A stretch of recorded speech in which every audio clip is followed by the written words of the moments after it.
Assalamu alaikum friends. Hello everyone. So let's start today with our unit 8 of chapter 1. Again a very small chapter, theoretical point of view important. बाकी आगे तो आपको इसको detail में पढ़ना है. अभी के लिए तो सिर्फ ये क्या है इतना ही समझना है, इसका मीनिंग ही आपको समझना है. The topic is accounting standards, right? What do you mean by accounting standards? Accounting standards आपको क्या बताते हैं? आपको ये गाइडलाइंस बताते हैं, प्रोसीजर्स बताते हैं. आप ऐसे बोलते गाइडलाइंस, फिर प्रोसीजर्स, अकाउंटिंग पॉलिसीज़. ठीक है, वो आपको पॉलिसीज़, प्रोसीजर, कॉन्सेप्ट्स ऐसे बताते हैं जिससे आपको अकाउंटिंग करने में आसानी रहे. राइट, आप अकाउंटिंग अच्छे से कर सके.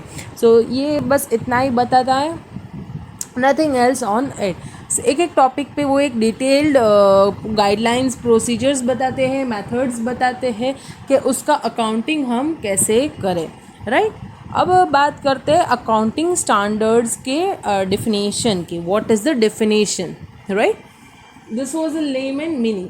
अब आप बोलेंगे मैम हमने तो कॉन्सेप्ट्स और पॉलिसीज़ थोड़े पढ़े थे आगे सेकेंड यूनिट में. Right, yes you are right बेटा, but they were all the concepts that were actually basics to your accounting.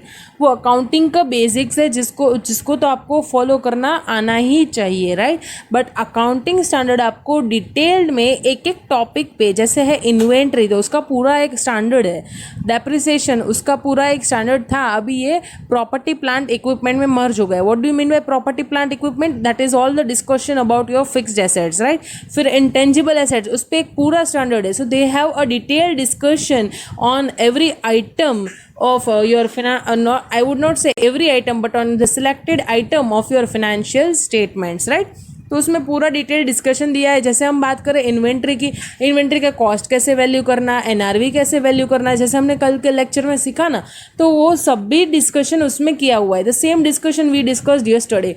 तो कॉस्ट कैसे कैलकुलेट करना, एनआरवी कैसे कैलकुलेट करना, the valuation principles, the different methods to compute the cost. Right, तो वो उन्होंने बताया हुआ है. Now you are suppose to follow one particular method and write down the disclosure requirements. फिर आपका डेप्रिसिएशन है तो आपको एसएलएम मेथड बोला है, डब्ल्यूडीवी मेथड बोला है. राइट, फिर पावर जनरेटिंग यूनिट के लिए बोला है कि you can use straight line method which is actually very beneficial for you. तो पावर जनरेटिंग यूनिट सभी एसएलएम मेथड्स यूज़ करते हैं. उस तरह से उन्होंने सभी का एक डिटेल डिस्कशन दिया हुआ है. राइट, ओके, ये हुआ अकाउंटिंग स्टैंडर्ड्स के बाद. अब करते हैं what is the definition of this accounting standard. Right, definition अगर मैं बोलूँ तो it is a written policy document. It is a written, ये लिखित में है, एक पॉलिसी डॉक्यूमेंट है. Right, accounting standard, it is a written policy document issued by the expert body, issued by the expert body covering various aspects of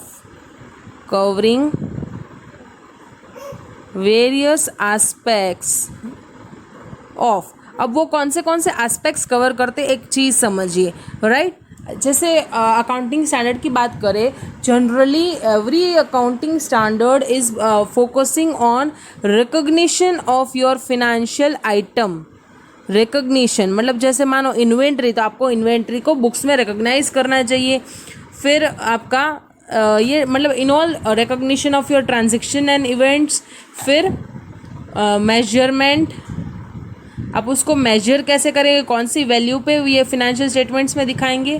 फिर उसका presentation कैसे आप बुक्स में फिनेंशियल स्टेटमेंट्स में दिखाएंगे. So the presentation and lastly disclosure, आप उसको disclose कैसे करेंगे, क्या क्या चीज़ें आपको डिस्क्लोज करनी होगी. That disclosure requirements is also given by accounting standard.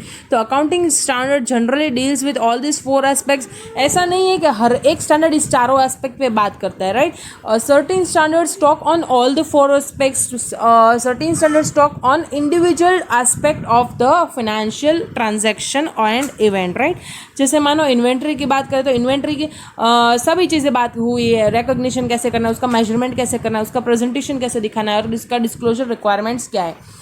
But अगर बात करें सेगमेंट रिपोर्टिंग या फिर इंटरिम फिनेंशियल रिपोर्ट्स के, वो लोग ऐसा बोलते हैं कि आप मंथली या फिर क्वार्टरली भी फिनेंशियल स्टेटमेंट्स को इश्यू करें for the big companies, right. तो वहाँ पे वो सिर्फ इतना दिखाता है कि क्या आपका डिस्क्लोजर रिक्वायरमेंट्स होना चाहिए, आप किस तरह से उसको डिस्क्लोज करेंगे एंड क्या आपका प्रेजेंटेशन होगा। सो इंडिविजुअली उसमें फिर रिकॉग्निशन एंड मेजरमेंट की बात नहीं आती है। तो इस तरह से each and every accounting standard deals with different aspects of the financial transaction and event, and there are certain standards जो सभी aspects पे एक ही financial transaction and event का सभी aspect recognition, measurement, presentation, disclosure एक साथ उसकी बात करते हैं। इसका डिटेल्ड मैं पूरा आपको चार्ट बना के दूंगी, बट मतलब चार्ट बना के मैं इंटरमीडिएट वालों के लिए देती हूँ, लेकिन it's not important for you कि कौन सा स्टैंडर्ड कौन से एस्पेक्ट पे बात करता है। Generally I have given this chart to the intermediates students, but it is not really important for you. आपके लिए समझना इतना है कि what is the definition, what are the benefits and objectives of accounting standards, what are the limitations and how many number of standards have been up till now issued, who issues it, बस इतना basic आपके लिए important है। चलो ये इतना समझ लिया अकाउंटिंग स्टैंडर्ड्स का लेमन मीनिंग या फिर डेफिनेशन, सभी चीज़ें हमने समझ ली। अब आते हैं नेक्स्ट, अकाउंटिंग स्टैंडर्ड्स कितने इश्यू हुए अब तक 29 स्टैंडर्ड्स इश्यू हुए, जिसमें से 2 विड्रॉ हो चुके हैं, 2 विड्रॉ हो चुके हैं। कुल मिलाकर अभी 27 इफेक्टिव है, 2 have been withdrawn, right. In all 27 accounting standards are effective, right? Okay.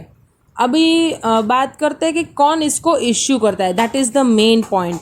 Accounting standards are issued by ICAI, our institute of chartered accountants of India issues accounting standards for India, right. बात करते हैं कि ICAI directly नहीं करता है, उन्होंने एक separate body create किया है। आप इसकी डेफिनेशन पढ़े, आपने पढ़ा होगा, अ written policy document issued by the expert bodies, right. तो यहाँ पे उन्होंने एक एक्सपर्ट बॉडी क्रिएट किया हुआ है and that is called as Accounting Standards Board. Accounting Standards Board, ASB, Accounting Standards Board। तो ये इसको इश्यू करते हैं अकाउंटिंग स्टैंडर्ड्स को। होता क्या है, जैसे एक टॉपिक हमने पकड़ लिया, उसको एक टॉपिक को वो लोग सिलेक्ट करते हैं और उस टॉपिक पे वो लोग एक पूरा फ्रेमवर्क डिज़ाइन करते हैं स्टैंडर्ड का, एंड वो ड्राफ्ट फिर इश्यू किया जाता है, उसको सर्कुलेट किया जाता है बाकी सभी मेंबर्स को, फिर बाकी सभी मेंबर्स के उसके ऊपर रिप्रेजेंटेशंस मांगे जाते हैं, and then the draft is finalise and फिर उसको पब्लिश किया जाता है, राइट। इन ऑल इस तरह से पूरा एक जनरल प्रोसीजर है कि ICAI का ये अकाउंटिंग स्टैंडर्ड बोर्ड है, वो कैसे अकाउंटिंग स्टैंडर्ड्स को इश्यू करते हैं। इतना प्रोसेस जो है वो इम्पॉर्टेंट नहीं है, right. It is given in your module, you can read also and I have discussed it in the brief also. Okay, now talking about why accounting standards are important, that will cover both portions, objectives and benefits। मैं इसलिए दोनों cover करवा रही हूँ क्योंकि दोनों के point similar है इन ऑल, तो दोनों ही एक चीज़ में कवर हो जाएंगे, objectives and benefits.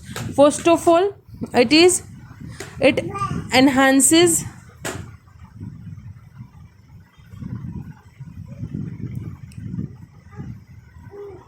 it creates uniformity, right? It creates a uniformity। ठीक है, अभी देखिए मैंने आपको एक पावर वाला एग्जांपल बोला, तो आप माने कि मैं power generating and distributing unit हूँ, तो मैं भी SLM डेप्रिसिएशन फॉलो कर रही हूँ, मेरा पीयर कोई फॉर्म है, राइट। मतलब आप है, जैसे हम दोनों कॉम्पिटिटिव्स हैं, हम कॉम्पिटिटिव फॉर्म से हम दोनों पीयर्स हैं, तो you are also power generator and distributing unit, तो हम दोनों का यूनिफॉर्म रहेगा if we both are following, because we both will be following depreciation as per the SLM method as our accounting standards have guided us. तो this creates a uniformity between the accounting principles followed, and दूसरा क्या होता है, इससे आपका differences eliminate होता है, it eliminates differences, right. इससे जो दोनों की मेथड्स के बीच में जो डिफरेंसेस आ रहे हैं या फिर दोनों के अकाउंटिंग प्रोसीजर्स में पॉलिसीज में डिफरेंसेस आ रहे हैं तो that will get automatically eliminated, right.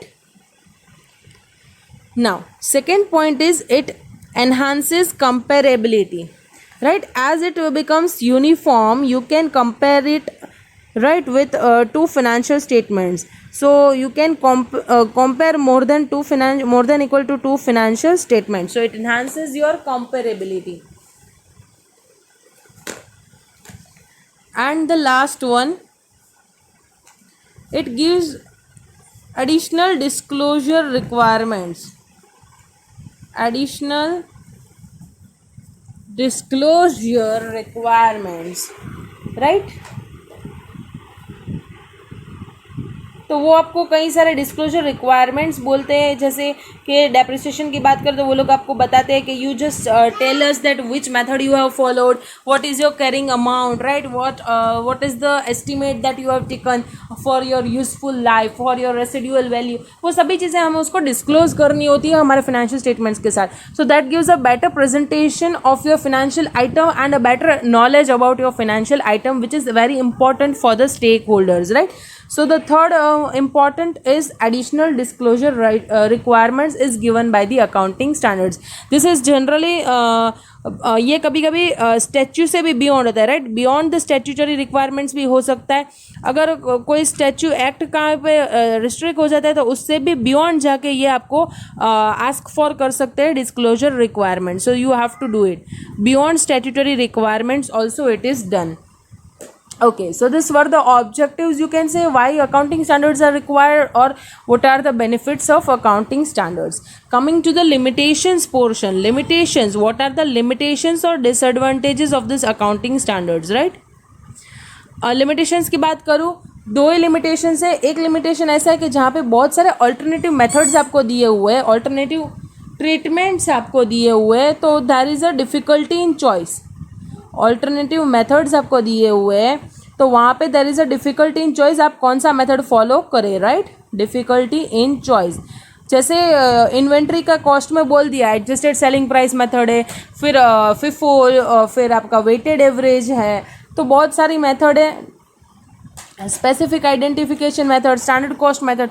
So there arises a difficulty in choice कि आप कौन सा मेथड सिलेक्ट करें, कौन सा आपके लिए बेस्ट रहेगा, राइट. और नेक्स्ट एक डिफ़िकल्टी, एक लिमिटेशन ऐसा है कि ये कभी कभी है ना, ऐसा होता है कि always statue overrides accounting standard. Statue overrides accounting standards, right.